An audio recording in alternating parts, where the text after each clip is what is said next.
Mais peut-être commencer simplement par ces deux chiffres que vous connaissez peut-être, qui sont les indicateurs qui ont été donnés par l'Office fédéral de la statistique, qui date de 2009, mais qui disait simplement que parmi les femmes, 12% sont des cadres en 2009 et 20% sont des hommes. Enfin, 20% des hommes sont des cadres plutôt et 12% des femmes sont des cadres. C'est plutôt comme ça qu'il faut le lire, évidemment. Ce qui veut dire qu'on a quand même une proportion d'une personne sur 5, d'un homme sur 5 qui est cadre et d'une femme sur 8 à peu près. Hein. Lorsqu'on demande à des gens, au fond, c'est quoi un manager homme? Eh ben, et c'est d'ailleurs une enquête MS Trend, hein, que vous connaissez peut-être, qui a été menée en 2008 sur les femmes et le management. Ben, les hommes, on leur attribue ces qualités d'ambition, d'esprit de compétition, de courage, de goût du risque, etc. Alors que les femmes, on leur attribue l'intuition, la capacité d'anticipation, la capacité d'écoute et de dialogue. Mon propos n'est pas dans cet exposé, et surtout pas de dire que nous sommes complètement pareils, hein, les hommes et les femmes, c'est pas le propos et ça serait ridicule. Mais peut-être de nous rendre attentifs au fond à où sont logés tous ces stéréotypes, en quoi on les exagère assez souvent, et en quoi on a tendance à réduire finalement la diversité des hommes et la diversité des femmes dans quelques attributs clés. Si on regarde ces 12% de femmes, ces 12,6% de femmes, on les retrouve où? Et d'ailleurs, si j'ai vu la liste de présence, vous en êtes un bel exemple. On les retrouve dans les RH, on les retrouve juristes, on les retrouve dans les soins. Donc on les retrouve dans des fonctions qui sont à côté, autour, hein, dans des fonctions comme ça d'accompagnement, et beaucoup moins dans des fonctions dans l'action, hein, dans la hiérarchie. Donc notre mission, c'est souvent d'évaluer des postes de cadre. Et puis effectivement, à travers l'évaluation, ça permet de mettre le doigt sur les compétences que parfois les femmes vendent peu, et puis de réaliser à travers des assessments qu'une femme peut être extrêmement compétente, alors même qu'elle ne donnait pas forcément cette impression, parce que la femme a tendance à moins bien se vendre que les hommes. Donc de façon indirecte, effectivement, on a pu mettre le doigt sur des profils extrêmement intéressants de femmes que l'entreprise elle-même, sans assessment, n'aurait peut-être pas vu.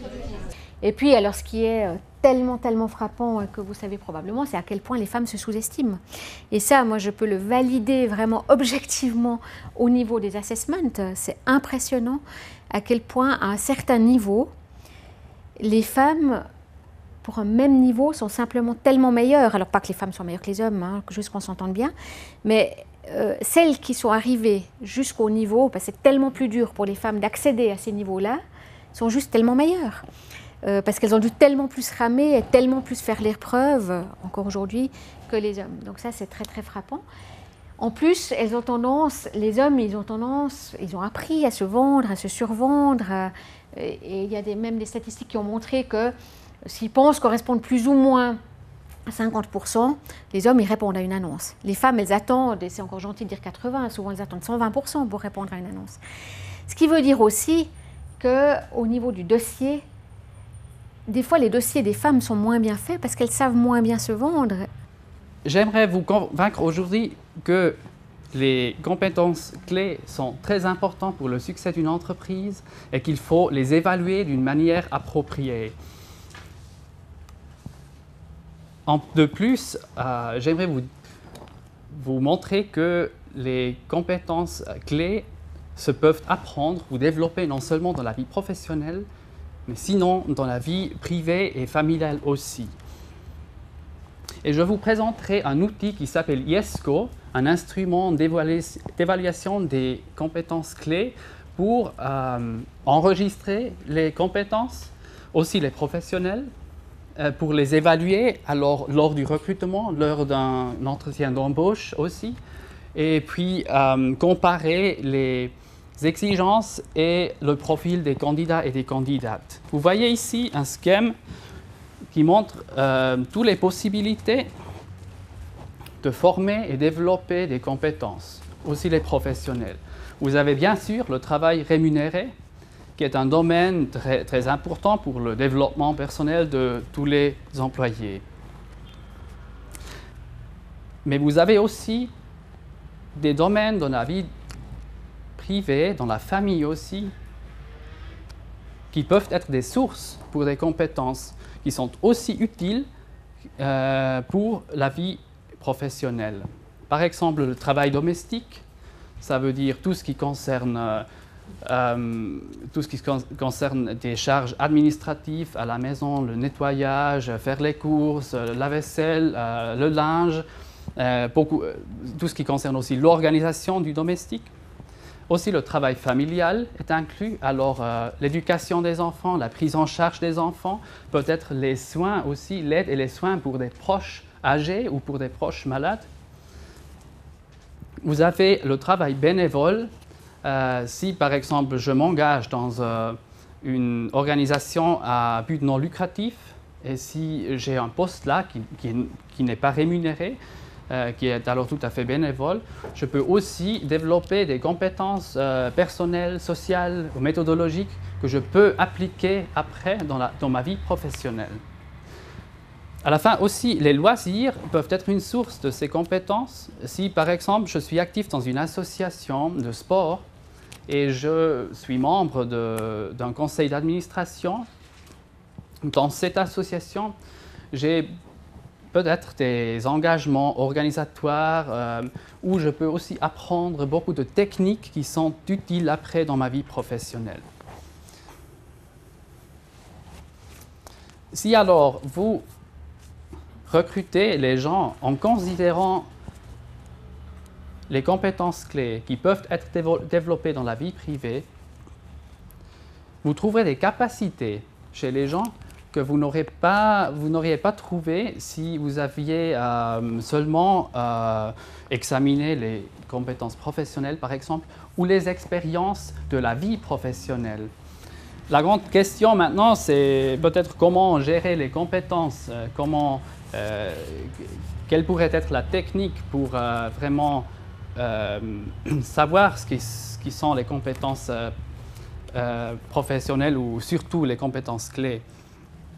Alors là, j'aimerais introduire l'instrument IESCO, l'instrument d'évaluation des compétences clés. Alors, on a toute une liste de compétences avec leurs critères et on peut, selon le poste, choisir les compétences les plus importantes, les compétences prioritaires et aussi choisir les critères qui sont convenables pour ce poste-là. Pour faire un petit résumé, IESCO, cet instrument d'évaluation de compétences clés, aide éviter les préjugés parce qu'on a une structure définie pour le profil de poste, pour l'entretien d'embauche. Il faut encore formuler, articuler les questions concrètes, mais on a déjà une base une base structurelle pour savoir ce qu'on a comme critères pour ce poste. Aujourd'hui, on recevait le cabinet d'Idizyme et puis le bureau Ound, qui sont deux entités qui travaillent sur les enjeux notamment du recrutement. Et effectivement, leurs interventions ont servi à montrer à quel point l'impact des stéréotypes de sexe pesait, dans le fond, en termes de préjugés, dans la tête des employeurs, des recruteurs et des recrutrices, pour éliminer le plus souvent les femmes, et en particulier dans les postes d'encadrement, les dossiers donc qui arriveraient sous leurs yeux pour des raisons vraiment de mentalité et non pas du tout de réalité et de compétences clés. Donc le bureau d'Idizyme a commencé par nous rappeler comment, à partir de dossiers, on pouvait analyser les compétences clés que la personne apportait malgré sa trajectoire atypique, malgré peut-être des interruptions dans le curriculum vitae pour ce qui est des femmes mères de famille, ce qui existe encore beaucoup. Et puis le bureau Ound nous montrait un instrument qu'ils ont développé, qu'ils cherchent à implémenter en Suisse romande, qui permet justement aux entreprises d'analyser leurs pratiques et puis de trouver des objectifs pour remédier aux éventuels obstacles qui sont générés en leur sein, pour les femmes en l'occurrence.